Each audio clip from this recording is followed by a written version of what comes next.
بسم اللہ الرحمن الرحیم۔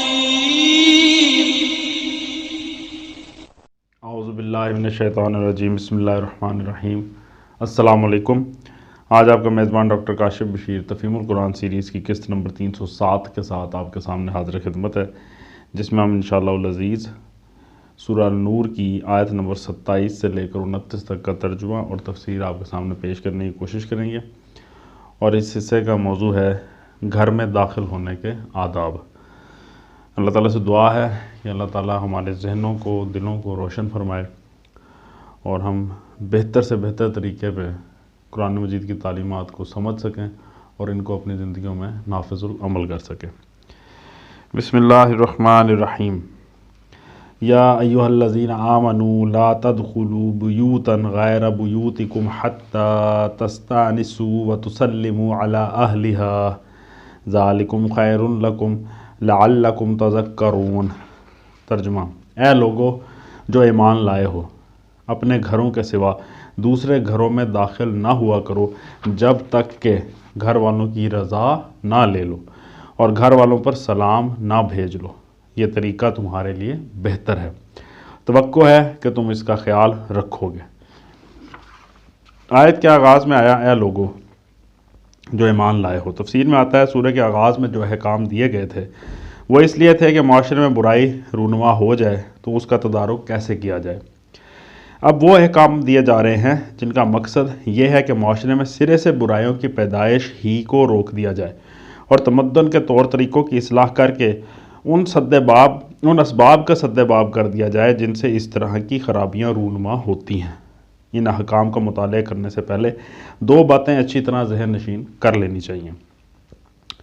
اول یہ کہ واقعہ افک پر تبصرہ کرنے کے معان بعد یہ احکام بیان کرنا صاف طور پر اس بات کی نشاندہی کرتا ہے کہ اللہ تعالیٰ کی تشخیص میں زوجہ رسول جیسی بلند شخصیت پر ایک صریح بہتان کا اس طرح معاشرے کے اندر نفوذ کر جانا دراصل ایک شہوانی ماحول کی موجودگی کا نتیجہ تھا، اور اللہ تعالیٰ کے نزدیک اس شہوانی ماحول کو بدل دینے کی کوئی صورت اس کے سوا نہ تھی کہ لوگوں کا ایک دوسرے کے گھروں میں بے تکلف آنا جانا بند کیا جائے، اجنبی عورتوں اور مردوں کو ایک دوسرے کی دید سے اور آزادانہ میل جول سے روکا جائے، عورتوں کو ایک قریبی حلقے کے سوا غیر محرم رشتہ داروں اور اجنبیوں کے سامنے زینت کے ساتھ آنے سے منع کر دیا جائے، کعبہ گری کے پیشے کا قطعی انسداد کیا جائے، مردوں اور عورتوں کو زیادہ دیر تک مجرد نہ رہنے دیا جائے اور لونڈی غلاموں تک کے تجارت کا مداوع کیا جائے۔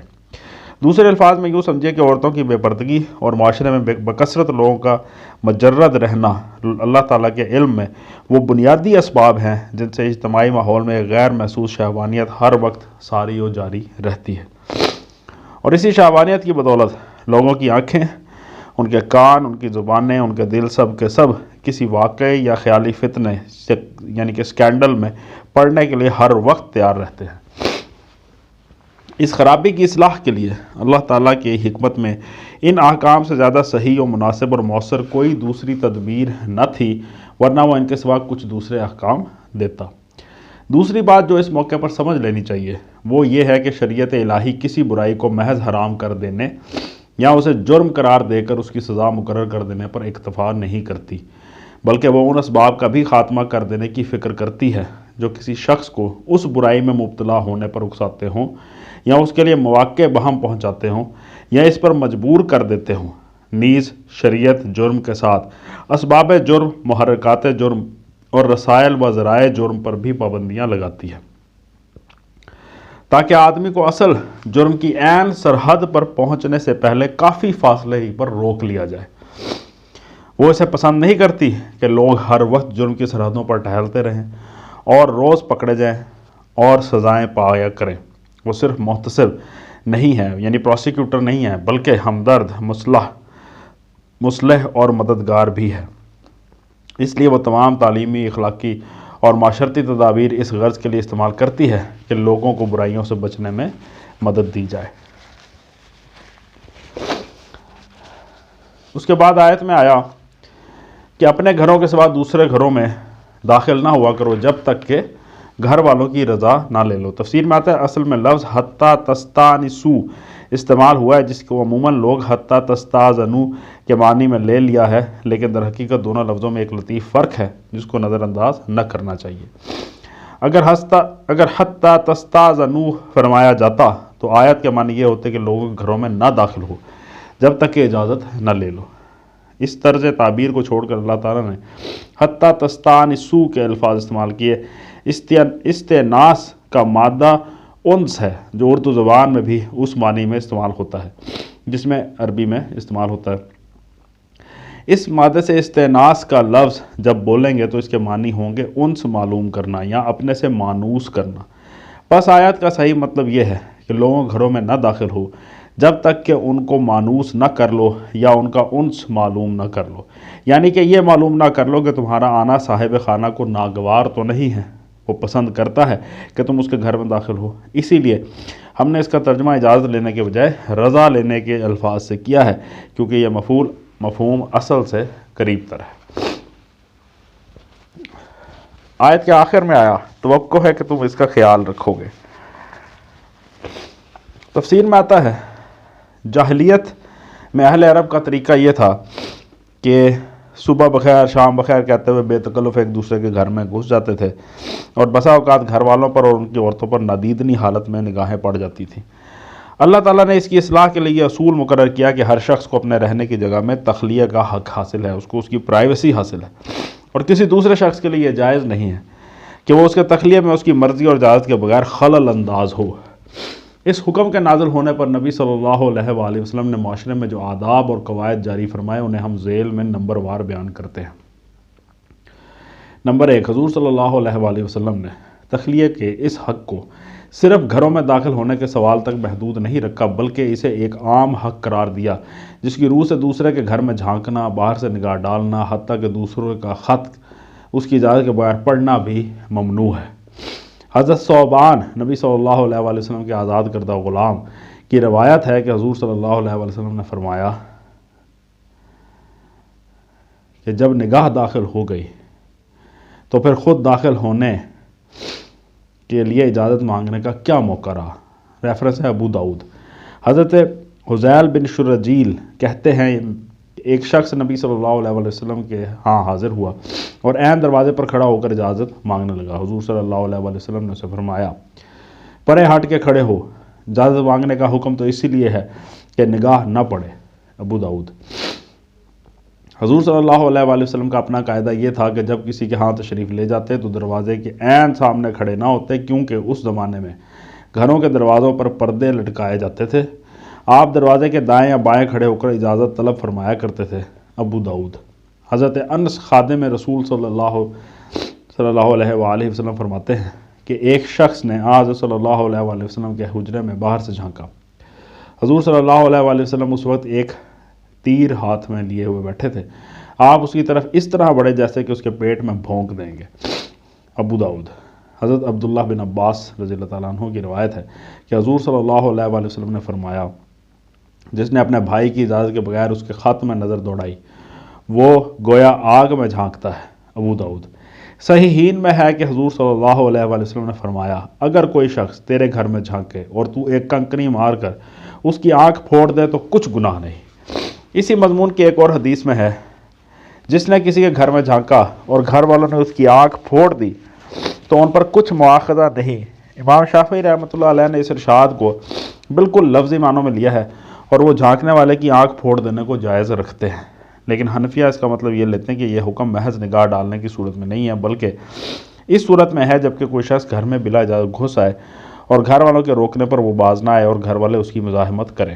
اس کشمکش اور مزاحمت میں اس کی آنکھ پھوٹ جائے یا کوئی اور عضو ٹوٹ جائے تو گھر والوں پر کوئی مواخذہ نہ ہوگا۔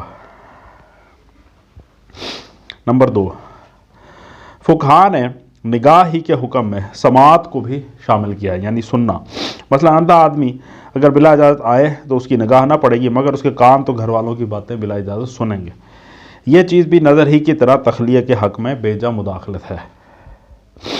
نمبر 3، اجازت لینے کا حکم صرف دوسروں کے گھر جانے کی صورت ہی میں نہیں ہے، بلکہ خود اپنی ماں بہنوں کے پاس جانے کی صورت میں بھی ہے۔ ایک شخص نے نبی صلی اللہ علیہ وآلہ وسلم سے پوچھا، کیا میں اپنی ماں کے پاس جاتے وقت بھی اجازت طلب کروں؟ آپ صلی اللہ علیہ وآلہ وسلم نے فرمایا ہاں۔ اس نے کہا میرے سوا ان کی خدمت کرنے والا اور کوئی نہیں ہے، کیا ہر بار جب میں ان کے پاس جاؤں تو اجازت مانگوں؟ فرمایا کیا تو پسند کرتا ہے کہ اپنی ماں کو برہنہ دیکھے؟ ابن جریر عن عطا بن یسار مرسلن۔ عبداللہ بن مسعود رضی اللہ تعالیٰ عنہ کا قول ہے، اپنی ماں بہنوں کے پاس بھی جاؤ تو اجازت لے کر جاؤ۔ ابن کثیر۔ بلکہ ابن مسعود تو کہتے ہیں کہ اپنے گھر میں اپنی بیوی کے پاس جاتے ہوئے بھی آدمی کو کم از کم کھنکار دینا چاہیے۔ ان کی بیوی زینب کی روایت ہے کہ حضرت عبداللہ بن مسعود رضی اللہ تعالیٰ عنہ جب کبھی گھر میں آنے لگتے تو پہلے کوئی ایسی آواز کر دیتے تھے جس سے معلوم ہو جائے کہ وہ آ رہے ہیں۔ وہ اسے پسند نہ کرتے تھے کہ اچانک گھر میں آن کھڑے ہوں۔ ابن جریر۔ نمبر 4، اجازت طلب کرنے کے حکم سے صرف یہ صورت مستثنیٰ ہے کہ کسی کے گھر پر اچانک کوئی مصیبت آ جائے، مثلا آگ لگ جائے یا کوئی چور گھس آئے، ایسے مواقع پر مدد کے لیے بلا اجازت جا سکتے ہیں۔ نمبر 5، اول جب استئذان کا قاعدہ مقرر کیا گیا تو لوگ اس کے آداب سے واقف نہ تھے۔ ایک دفعہ ایک شخص نبی صلی اللہ علیہ وآلہ وسلم کے ہاں آیا اور دروازے پر سے پکار کر کہنے لگا، کیا میں گھس آؤں؟ نبی صلی اللہ علیہ وآلہ وسلم نے اپنی لونڈی روزہ سے فرمایا، یہ شخص اجازت مانگنے کا طریقہ نہیں جانتا، ذرا اٹھ کر اسے بتا کہ یوں کہنا چاہیے، السلام علیکم ادخلو۔ ابن جریر ابو داؤد۔ جابر بن عبداللہ کہتے ہیں کہ میں اپنے مرحوم والد کے قرضوں کے سلسلے میں حضرت صلی اللہ علیہ وسلم کے ہاں گیا اور دروازہ کھٹکھٹایا۔ آپ نے پوچھا کون ہے؟ میں نے عرض کیا میں ہوں۔ آپ نے 2-3 مرتبہ فرمایا میں ہوں، یعنی اس میں ہوں سے کوئی کیا سمجھے کہ تم کون ہو؟ یہ ریفرنس ہے ابو داؤد۔ ایک صاحب قلدہ بن حنبل ایک کام سے نبی صلی اللہ علیہ وآلہ وسلم کے ہاں گئے اور سلام کے بغیر یوں ہی جا بیٹھے۔ آپ صلی اللہ علیہ وآلہ وسلم نے فرمایا باہر جاؤ اور السلام علیکم کہہ کر اندر آؤ۔ ابو داؤد۔ استئذان کا صحیح طریقہ یہ تھا کہ آدمی اپنا نام بتا کر اجازت طلب کرے۔ حضرت عمر رضی اللہ تعالیٰ عنہ کے متعلق روایت ہے کہ وہ حضور صلی اللہ علیہ وآلہ وسلم کی خدمت میں حاضر ہوتے تو عرض کرتے السلام علیکم یا رسول اللہ یدخل عمر۔ ابو داؤد۔ اجازت لینے کے لیے حضور صلی اللہ علیہ وآلہ وسلم نے زیادہ سے زیادہ 3 مرتبہ پکارنے کی حد مقرر کر دی اور فرمایا اگر تیسری مرتبہ پکارنے پر بھی جواب نہ آئے تو واپس ہو جاؤ۔ بخاری، مسلم، ابو داؤد۔ یہی حضور صلی اللہ علیہ وآلہ وسلم کا اپنا طریقہ بھی تھا۔ ایک مرتبہ آپ حضرت سعد بن عبادہ کے ہاں گئے اور السلام علیکم ورحمۃ اللہ کہہ کر 2 دفعہ اجازت طلب کی مگر اندر سے جواب نہ آیا۔ تیسری مرتبہ جواب نہ ملنے پر آپ واپس ہو گئے۔ حضرت سعد اندر سے دوڑ کر آئے اور عرض کیا یا رسول اللہ میں آپ کی آواز سن رہا تھا مگر میرا جی چاہتا تھا کہ آپ کی زبان مبارک سے میرے جتنی بار بھی سلام و رحمت کی دعا نکل جائے اچھا ہے، اس لیے میں بہت آہستہ آہستہ جواب دیتا رہا۔ ابو داؤد، احمد۔ یہ 3 مرتبہ پکارنا پے در پے نہ ہونا چاہیے بلکہ ذرا ٹھہر ٹھہر کر پکارنا چاہیے تاکہ صاحب خانہ کو اگر کوئی مشغولیت جواب دینے میں مانے ہو تو اسے فارغ ہونے کا موقع مل جائے۔ نمبر 6، اجازت یا تو خود صاحب خانہ کی معتبر ہے یا پھر کسی ایسے شخص کی جس کے متعلق آدمی یہ سمجھنے میں حق بجانب ہو کہ وہ صاحب خانہ کی طرف سے اجازت دے رہا ہے، مثلا گھر کا خادم یا کوئی اور ذمہ دار قسم کا فرد۔ کوئی چھوٹا سا بچہ اگر کہہ دے کہ آ جاؤ تو اس پر اعتماد کر کے داخل نہ ہو جانا چاہیے۔ نمبر 7، اجازت طلب کرنے میں بیجا اصرار کرنا یا اجازت نہ ملنے کی صورت میں دروازے پر جم کر کھڑے ہو جانا جائز نہیں ہے۔ اگر 3 دفعہ استئذان کے بعد صاحب خانہ کی طرف سے اجازت نہ ملے یا وہ ملنے سے انکار کر دے تو واپس چلے جانا چاہیے۔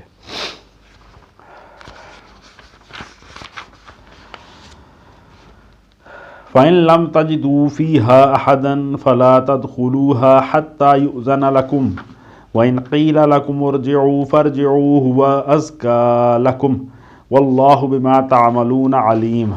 ترجمہ، پھر اگر وہاں کسی کو نہ پاؤ تو داخل نہ ہو جب کہ تم کو اجازت نہ دے دی جائے، اور اگر تم سے کہا جائے کہ واپس چلے جاؤ تو واپس ہو جاؤ، یہ تمہارے لیے زیادہ پاکیزہ طریقہ ہے اور جو کچھ تم کرتے ہو اللہ اسے خوب جانتا ہے۔ پھر اگر وہاں کسی کو نہ پاؤ تو داخل نہ ہو جب تک کہ تم کو اجازت نہ دے دی جائے۔ تفسیر میں آتا ہے یعنی کسی کے خالی گھر میں داخل ہونا جائز نہیں ہے۔ اللہ یہ کہ صاحب خانہ نے آدمی کو خود اس بات کی اجازت دی ہو، مثلا اس نے آپ سے کہہ دیا ہو کہ اگر میں موجود نہ ہوں تو آپ میرے کمرے میں بیٹھ جائیے گا، یا وہ کسی اور جگہ پر ہو اور آپ کی اطلاع ملنے پر وہ کہلا بھیجے کہ آپ تشریف رکھے میں ابھی آتا ہوں، ورنہ محض یہ بات کہ مکان میں کوئی نہیں ہے یا اندر سے کوئی نہیں بولتا کسی کے لیے یہ جائز نہیں کر دیتی کہ وہ بلا اجازت داخل ہو جائے۔ آیت کے آخر میں آیا اور اگر تم سے کہہ دیا جائے کہ واپس چلے جاؤ تو واپس ہو جاؤ، یہ تمہارے لیے زیادہ پاکیزہ طریقہ ہے۔ تفسیر میں آتا ہے یعنی اس پر برا نہیں ماننا چاہیے۔ ایک آدمی کو حق ہے کہ وہ کسی سے نہ ملنا چاہے تو انکار کر دے، یا کوئی مشغولیت ملاقات میں مانع ہو تو معذرت کر دے۔ واپس ہو جاؤ کہ حکم کا فقہاء نے یہ مطلب لیا ہے کہ اس صورت میں دروازے کے سامنے ڈٹ کر کھڑے ہو جانے کی اجازت نہیں ہے، بلکہ آدمی کو وہاں سے ہٹ جانا چاہیے۔ کسی شخص کو یہ حق نہیں ہے کہ دوسرے کو ملاقات پر مجبور کرے یا اس کے دروازے پر ٹھہر کر اسے تنگ کرنے کی کوشش کرے۔ لیس علیکم جناح ان تدخلوا بیوتا غیر مسکونۃ فیہا متاع لکم واللہ یعلم ما تبدون وما تکتمون۔ ترجمہ البتہ تمہارے لیے اس میں کوئی مضائقہ نہیں ہے کہ ایسے گھروں میں داخل ہو جاؤ جو کسی کے رہنے کی جگہ نہ ہوں اور جن میں تمہارے فائدے یا کام کی کوئی چیز ہو، تم جو کچھ ظاہر کرتے ہو اور جو کچھ چھپاتے ہو سب کی اللہ کو خبر ہے۔ تفسیر آتا ہے اس سے مراد ہے ہوٹل، سرائے، مہمان خانے، دکانیں، مسافر خانے وغیرہ جہاں لوگوں کے لیے داخلے کی عام اجازت ہوتی ہے۔ صدق اللہ العلی العظیم۔ الحمدللہ آج ہم نے سورہ نور کی آیت نمبر 29 تک کا ترجمہ اور تفسیر آپ کے سامنے پیش کرنے کی کوشش کی ہے۔ اللہ تعالیٰ سے دعا ہے کہ اللہ تعالیٰ ہماری اس کوشش کو، ہمارے پڑھنے کو، آپ کے سننے کو قبول فرمائے اور اس کی برکت سے، اس کے فائدوں سے ہماری زندگیوں میں مثبت تبدیلیاں رونما ہوں۔ اسی دعا کے ساتھ آپ سے اجازت چاہیں گے۔ اپنا بہت خیال رکھیں۔ آپ لوگوں کا بہت بہت شکریہ۔ اللہ حافظ۔